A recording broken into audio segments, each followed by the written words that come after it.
Hello friends, good evening. In this session, I am explaining a problem based on round robin scheduling algorithm. Okay, we will solve one question based on round robin. How to solve, how to maintain a Gantt chart, and how to maintain a ready queue. In round robin scheduling, we have to maintain a ready queue for the uh, given problem. First of all, this is a round robin, that's why the time quantum given is 2 milliseconds. Okay, initially what we have to do, you all know, right? We have to maintain a Gantt chart. Okay, at the time of 0, who came into the ready queue? Process P1 came, right? Process P1 will run, will execute up to what time? Up to 2 milliseconds, because time quantum is 2 milliseconds, right? That's why it will execute up to 2 milliseconds. Then what is the remaining burst time for the process P1? That is 1. Initially who came? Process P1 came. Still the process P1 is not completed, but for initially process P1 came, it run up to 2 milliseconds. Okay, this is a preemptive version, right? Round robin itself, it is a preemptive version. Whenever after 2 milliseconds, if there any process came at the 2 milliseconds, the CPU will be given to that process. Okay, now who will come into the ready queue? We have to maintain a ready queue like this, friends. We have to maintain a Gantt chart as well as we have to maintain a ready queue. Okay, first initially P1 came, it executed up to 2 milliseconds. Now at the time of 2 milliseconds, process P2 came. That's why we put P2 in the ready queue. But at the time of 2 milliseconds, process P2 came. Okay, we put no other process came. At the time of 2 milliseconds, only P2 came. That's why we keep P2 in the this ready queue. Okay, is there any other process came at the 2 milliseconds? No, only P2 came. Now what we have to do? P1 is completed 2 milliseconds. Still P1 is having some burst time remaining. That's why after P2 we have to put again P1 in the ready queue. Okay, I hope you understand till now.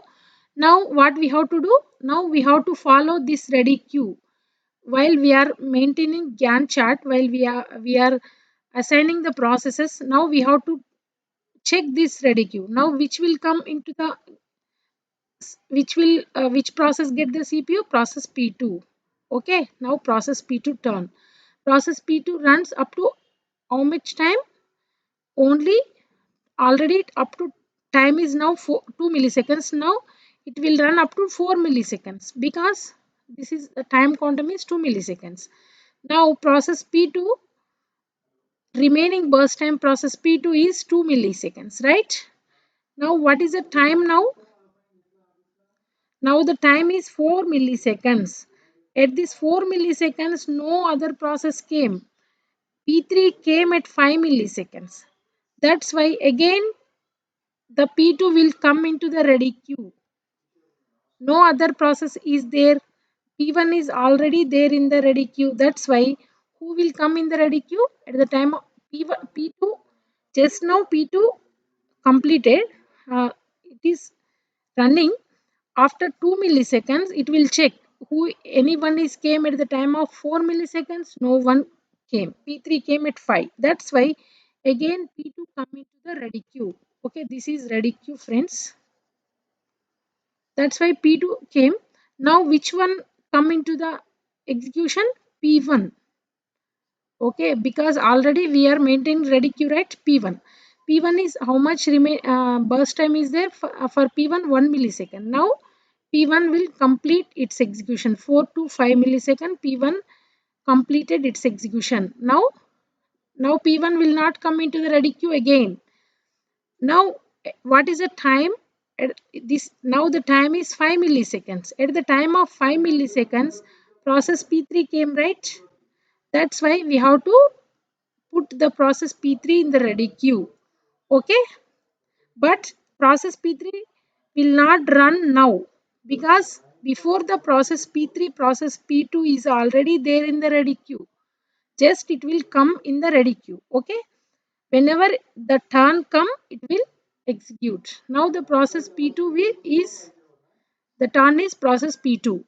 Process P2 having again more 2 milliseconds burst time. That's why process P2 will run up to 7 milliseconds. Process P2 also completed its execution. Now it will not come again into the ready queue because it is already completed its burst time.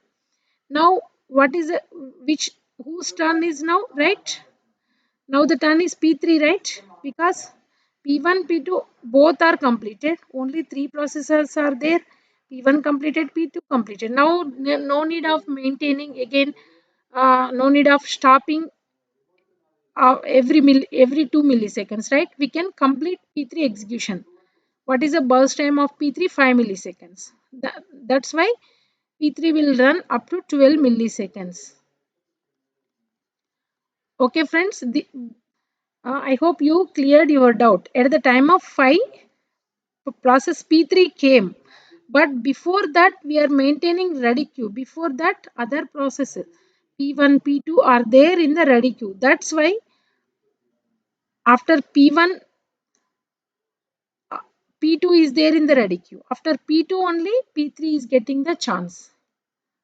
Please watch this video again if you don't clear your concept. If you have still any doubt, you can ask me.